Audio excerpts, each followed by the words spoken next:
This tutorial is on users and clients. So again, as the admin, you just go here, click on admin, go to users and clients.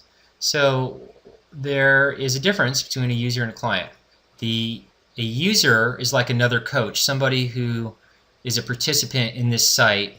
So if there were 5 coaches in our coaching practice, then those would all be users.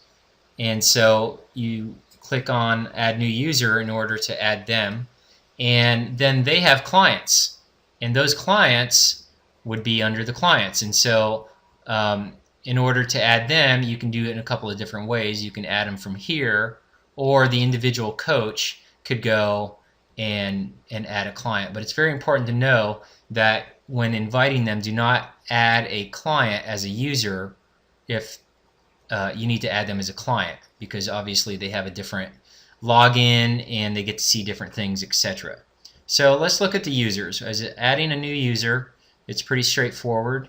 Click add new user, the screen comes down, first name, last name.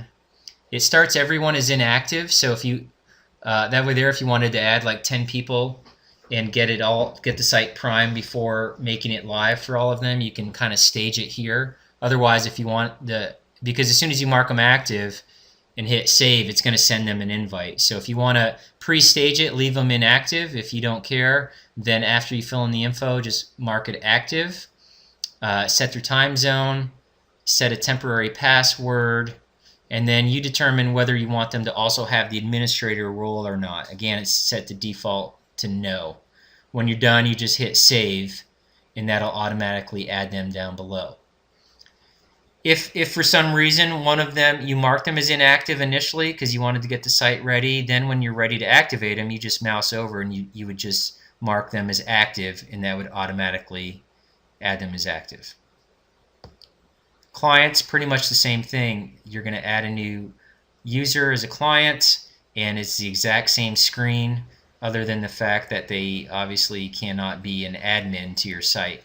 So it does start them as inactive as well. Now typically the admin won't be adding clients. It would usually be like the coach who has some people and they want to add a client, so they'd actually go here and click add client.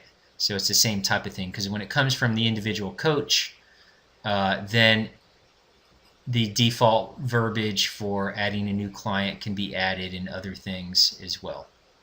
So that is the difference between users and clients. When you want to turn them off, you just inactivate them, and that cuts off their access to the site, and that is the easiest way to stop a user from getting in the site. And that concludes users and clients.